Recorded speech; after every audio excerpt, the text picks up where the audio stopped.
Welcome to an episode of Potion Sword Run. Original C coming at you from my bedroom. So, are we going to be losing? We, as in Xbox, because I own Xbox, obviously. Are we going to be losing Halo to the PlayStation now that it's going to be put on Unreal Engine? Yeah, we are. Look, there's no other way of putting it. Halo will eventually go on PlayStation. And Halo being put on Unreal Engine just makes it that much easier to be put on PlayStation.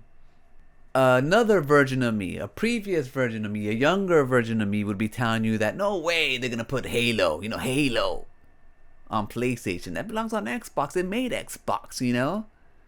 But given the recent track record of Xbox and Microsoft and what they've been doing to their first party games, putting them everywhere and anywhere they can, including PlayStation, there's no doubt in my mind that Halo will be put on PlayStation. It's just too big of a game not to.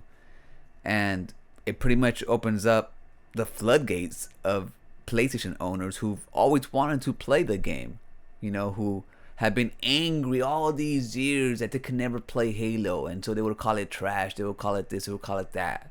And they took glory when it fell from grace this last few entries. At least, part 5. The last one was okay. But now that there's a possibility that it can come to PlayStation, they're all about it. And you know what? I'm okay with that, because I'm okay with anybody and everybody out there playing as many games as they can. I wish that games were universal. I wish that you can buy one game and put in any system that you like and you can reap the benefits of the system. But, the world isn't like that. But this is the next big thing, at least for those who don't care about, fanboy wars and console wars and other people having fun with the same games that you play. I never understand that. Even if Phil Spencer or anybody else from Xbox comes out and says they have no plan to put Halo on the PlayStation, we all know that that's just corporate speak. He's lied to us before. Indiana Jones is coming out for the PlayStation pretty soon. And I have no doubt that pretty much every Xbox game will eventually come out for PlayStation. The games that they put on there so far, especially Sea of Thieves, has done great. So why wouldn't you put more games on there if your whole focus of these game studios, of even console making, is to make profit and to sell games? So, yes, it's going to come out for PlayStation, but I see it as a good thing. Obviously for the benefit of the studio, but for the benefit of the game, the benefit for the gamer. We have more people to play against in multiplayer. And if it's a big success, as I think it will be, we'll see more Halo Chief games coming out. Hopefully different type of genres, but it's all good. Supposedly they're working on 2 different type of Halo games at the same time. I hope it's not like part 1 and part 2. I hope it's some kind of spin-off like ODST or something. But you never know these days. They try to play it safe. And the safest bet for the benefit of Halo is to put it on PlayStation 5. Now, I'm not sure what the next project is going to be about. Speculation is that it's going to be a reboot. And if it is going to be a reboot, it just makes sense to put it on PlayStation so they can experience it like from the beginning, even though it's not the beginning. Yeah, PlayStation fans, you get to experience the love between Master Chief and Cortana. And then these freaking aliens coming in and trying to ruin a good thing between them, They could have lived happily ever after, but no, they had to come and ruin it.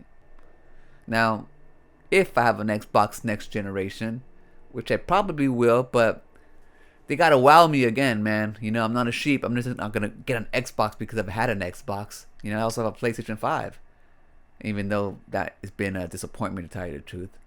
But if I get an Xbox next generation, I'm obviously gonna play Halo on the Xbox because that's where it feels like at home. And even though it's going to go to PlayStation and PC and everywhere else it can go, Xbox is always going to be Halo's home.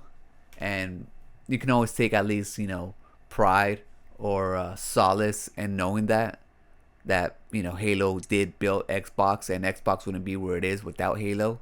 So just like letting Bungie go to spread its wings and becoming a disaster, we're going to let Halo spread its wings and become the number 1 phenomenon that it was before.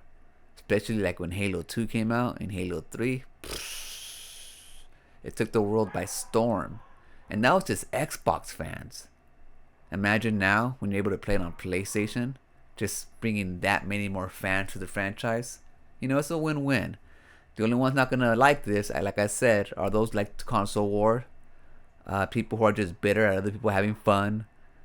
But the thing is, if they're creators, most of the time it's because they benefit from the console wars.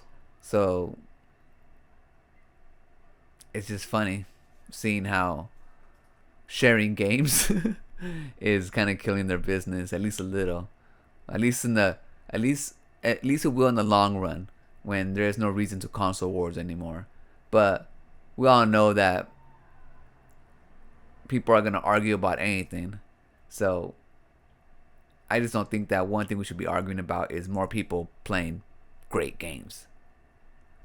So if you have a PlayStation, I hope you look forward to playing Halo, and I'll see you on the field, and we'll see who comes out on top.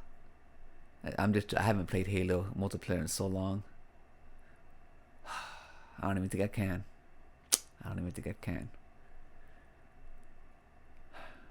Alright, well, that's going to do it for this episode.